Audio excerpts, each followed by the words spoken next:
बिस्मिल्लाहिर्रहमानिर्रहीम। आज का हमारा टॉपिक है open channel flow, wide and shallow flow and laminar flow. ये ओपन चैनल फ्लो में हमारा लास्ट टॉपिक है। प्रीवियस टॉपिक्स में हमने ओपन चैनल फ्लो को जब स्टार्ट किया था हमने डिफाइन किया था ओपन चैनल फ्लो और डिफरेंसेस देखे थे between open channel and pressurized flow. Then हमने डिफरेंट टाइप्स देखी थी कि ओपन चैनल फ्लो हम किसको कह रहे हैं, इसकी क्या क्या टाइप्स हैं। देन हमने ओपन चैनल फ्लो में पर्टिकुलरली यूनिफॉर्म फ्लो को डिस्कस किया। यूनिफॉर्म फ्लो का डिज़ाइन हमने देखा किस तरीके से करेंगे। डिफरेंट डेफिनेशन स्केचेस देखे ओपन चैनल फ्लो से रिलेटेड। देन हमने मोस्ट एफिशिएंट क्रॉस सेक्शंस को डिस्कस किया कि ओपन चैनल फ्लो में कौन सी शेप जो है वो बेस्ट रिजल्ट्स देगी और उसकी डायमेंशंस किस तरीके की रखेंगे तो वो बेस्ट डिस्चार्ज, मैक्सिमम डिस्चार्ज और देगी विद लीस्ट पैरामीटर। देन हमने डिफरेंट न्यूमेरिकल्स किए यूनिफॉर्म फ्लो से related and most efficient cross section से related.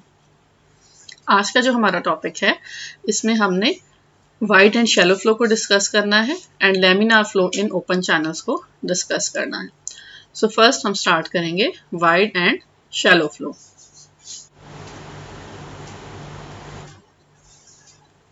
Wide and shallow flow. Wide and shallow flow open channel में जो टर्म यूज हो रही है वो कब यूज होती है, जब एक चैनल वाइड हो as compare to its depth.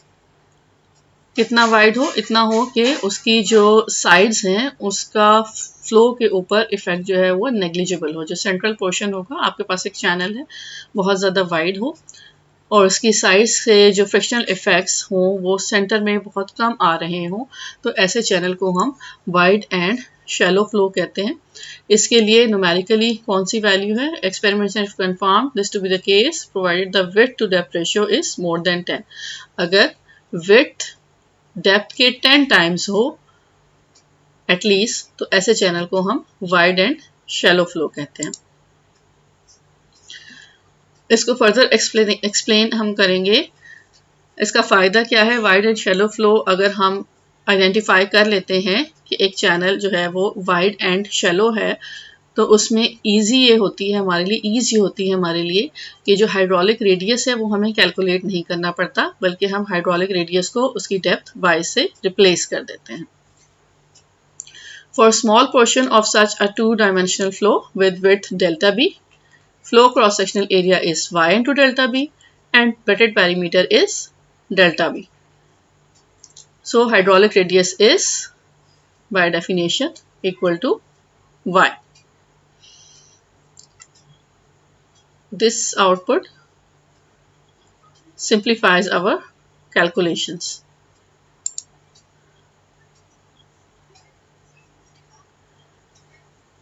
अगर आप एक रेक्टेंगुलर चैनल की बात कर रहे हैं, रेक्टेंगुलर चैनल है जिसका एरिया बी वाई है, wetted perimeter B plus 2y है, इसको हमने रीअरेंज किया, it is equal to y over 1 plus 2y over b। As ratio b over y approaches infinity, we see that hydraulic radius approaches infinity. Percentage error अगर हम calculate करना चाहें, जब हम हाइड्रोलिक रेडियस को कंप्लीटली कैलकुलेट करने के बजाय अगर हाइड्रोलिक रेडियस को डेप्थ वाइज से रिप्लेस कर देते हैं, उस केस में हम परसेंटेज एरर कैलकुलेट करना चाहें कि कितना डिफरेंस आ रहा है, उसके लिए हम ये फॉर्मूला यूज करेंगे 100 into Y minus R H divide by R H. Y क्यों हमने यूज किया है, आर एच के बजाय अगर वाई यूज करें और आर एच जो एक्चुअल वैल्यू होगी हाइड्रोलिक रेडियस की और ये भी एक्चुअल वैल्यू हाइड्रोलिक रेडियस की, वैल्यूज एंटर कर दें हम। अब रेक्टेंगुलर चैनल की बात हो रही है, 100 into Y minus hydraulic radius क्या होता है, B Y over B plus 2y, B plus 2y over B Y. इसको जब हम सिंप्लीफाई करेंगे तो हमारे पास हाइड्रोलिक रेडियस का एरर कैलकुलेट करने का फॉर्मूला आ जाएगा 200 y ओवर b। अगर विड्थ और डेप्थ की रेशियो 10 हो तो 20% एरर आएगा हमारी कैलकुलेशंस में, और जैसे जैसे width to depth ratio increase होती जाएगी वैसे वैसे परसेंटेज एरर हमारा कम होता जाएगा। फॉर एग्जांपल, अगर विड्थ टू डेप्थ रेशियो 5% हो जाए, 40 हो जाए तो एरर 5% हो जाएगा। अगर विड्थ टू डेप्थ रेशियो 100 हो जाए तो एरर 2 हो जाएगा। इस तरीके से जितना ज़्यादा चैनल आपका वाइड होगा और डेप्थ के कंपैरिजन में उसकी वैल्यू बहुत ज़्यादा होगी, तो अगर हम हाइड्रोलिक रेडियस को y से रिप्लेस कर दें तो हमारे आंसर्स में कोई बहुत ज़्यादा फर्क नहीं आएगा और हमें कैलकुलेशंस करने में आसानी हो जाएगी।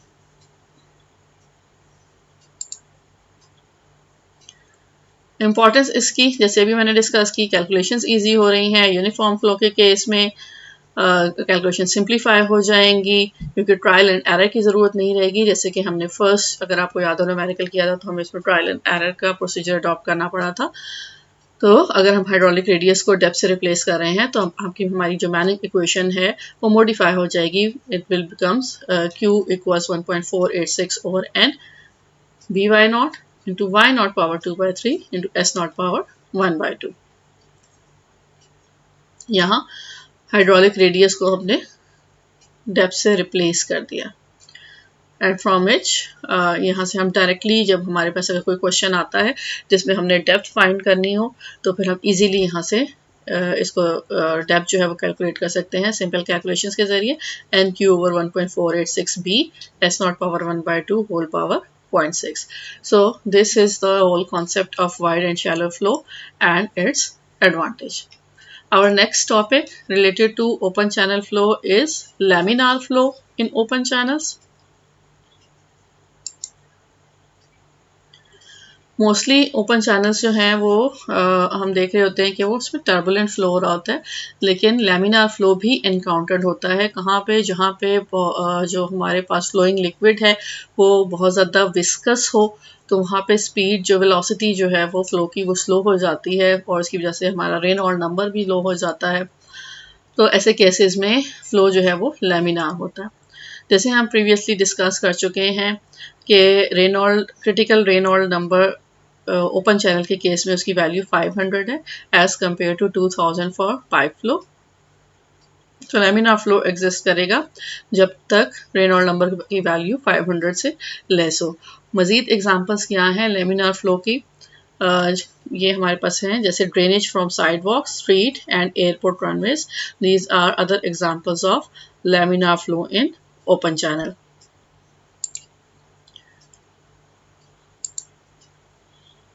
इसकी फर्दर एक्सप्लेनेशन के लिए आप ये फिगर जो है इसको स्टडी करें।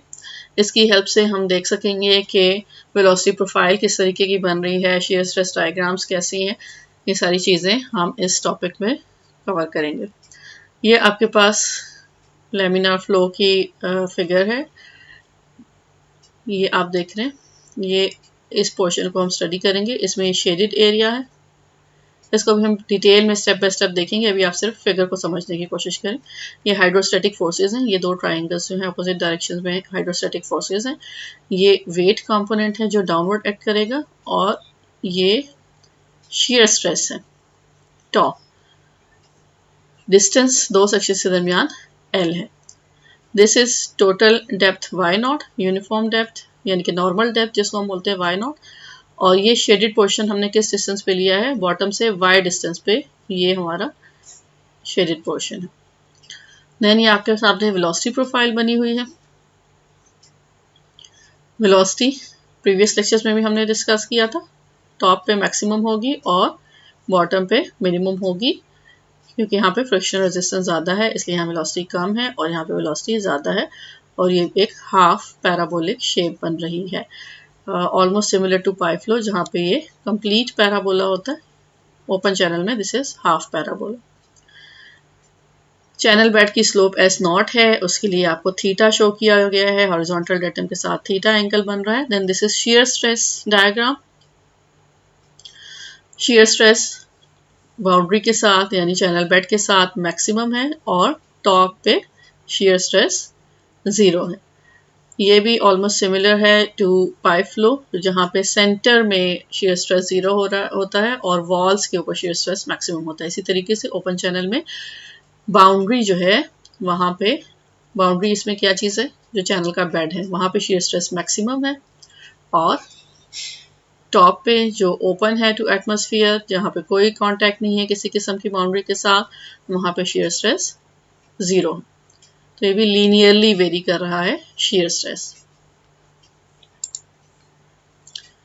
Consider two-dimensional uniform flow at depth y naught At distance y above the channel bed, shear stress in the flow is tau and velocity is v. इस डिस्टेंस पे shear stress की value ये है tau और velocity की value है v.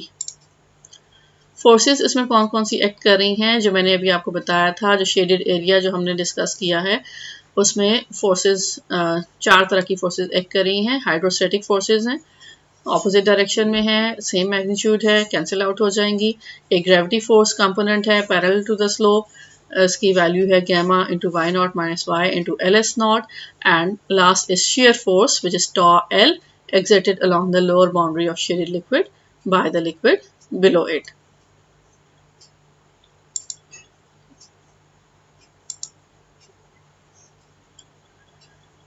जैसे कि हमने स्टार्ट में डिस्कस किया है कि फ्लो लेमिनार है, इसलिए इसमें किसी किस्म की एक्सेलरेशन नहीं होगी. और जो दो फोर्सेस हैं रिमेनिंग हाइड्रोस्टैटिक के बाद, जो दो फोर्सेस थी वो एक दूसरे को बैलेंस कर देंगी. यानी weight component along the direction of flow and shear stress ये equal and opposite in direction है. So हम इनको इक्वेट कर रहे हैं. Gamma y naught minus y into ls naught equals tau L, and from this expression it can be seen that shear stress must vary linearly from 0 at the liquid surface to maximum value at the channel bed. ठीक है, इसमें सारी linear terms use हो रही हैं. Flow laminar है, इसलिए हम जो हमारा न्यूटन्स लॉ ऑफ विस्कोसिटी था tau equals mu d u over d y वो यूज़ कर सकते हैं. टॉ की जगह पे उसको हम रिप्लेस कर सकते हैं और फिर हम उसको इंटीग्रेट करेंगे, noting that u is 0 when y is 0. y की वैल्यू जब 0 है यानी बॉटम के ऊपर, तो u की वैल्यू 0 है.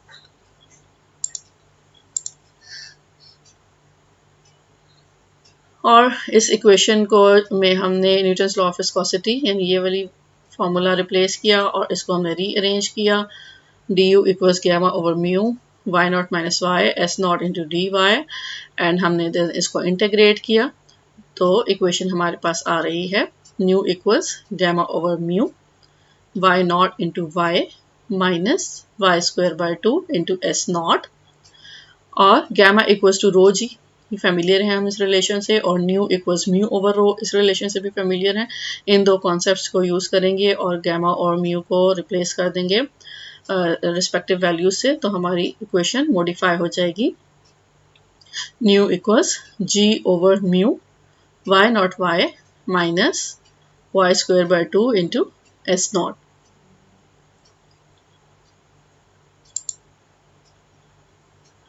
ये जो हमारे पास इक्वेशन आई है फाइनल इक्वेशन, ये this is the equation of parabola. This velocity profile is parabolic as for laminar flow in a pipe. जैसे मैंने स्टार्ट में भी डिस्कस किया था, फिगर भी आपके सामने है. ये हमारे पास पैराबोलिक वेलोसिटी प्रोफाइल बन रहा है, यानी टॉप पे मैक्सिमम है वेलोसिटी और बॉटम पे 0 है, और ये पैराबोलिक शेप में एग्जिस्ट कर रही है. देन हम इस इक्वेशन को फर्दर जो है इंटीग्रेट कर सकते हैं over the depth from y equal to 0 to y equals y naught. y 0 का मतलब है बॉटम और y equals to y naught means surface के ऊपर. To obtain an expression for q, q क्या चीज़ है, स्मॉल q जब हम लिखते हैं इसका मतलब होता है flow rate per unit width. तो dq is equals to v dy, integrate करेंगे from 0 to y not. Equation comes out to be q equals g over nu y naught over 3 into s naught. ये equation कैसे आई है, यहाँ पे आपने v की जो इक्वेशन है उसको एंटर किया और देन उसको इंटीग्रेट किया, तो ये इक्वेशन हमारे पास आ रही है q equals g over nu y naught over 3 into s naught. This is the equation for flow rate per unit width. अगर आपने टोटल फ्लो फाइंड करना है तो आप इस इक्वेशन को विड्थ से मल्टीप्लाई कर देंगे तो आपके पास टोटल फ्लो या टोटल डिस्चार्ज कैपिटल Q की वैल्यू आ जाएगी. Average velocity V for this case is equals to 2/3 V maximum. ये पाइप फ्लो से थोड़ा सा डिफरेंस है. जैसे हमने जब पाइप फ्लो को स्टडी किया था उसमें हमने देखा था कि एवरेज वेलोसिटी की वैल्यू मैक्सिमम वेलोसिटी के हाफ थी, लेकिन ओपन चैनल फ्लो में क्या डिफरेंस है कि एवरेज वेलोसिटी की वैल्यू मैक्सिमम वेलोसिटी की 2/3 है. और सेकंड चीज़ हम इसमें से जो हमारी इक्वेशन है, इस इक्वेशन से हम क्या देख रहे हैं कि अगर फ्लो लेमिनार हो then flow rate is independent of the roughness. कोई से भी सरफेस है, कुछ कोई भी मटेरियल उसमें यूज हो रहा है, उसका इफेक्ट नहीं होगा अगर आपका फ्लो लेमिनार है। So these are the two topics which we have to cover in today's lecture. In next lecture, we will solve different problems related to wide and shallow flow and laminar flow in open channel.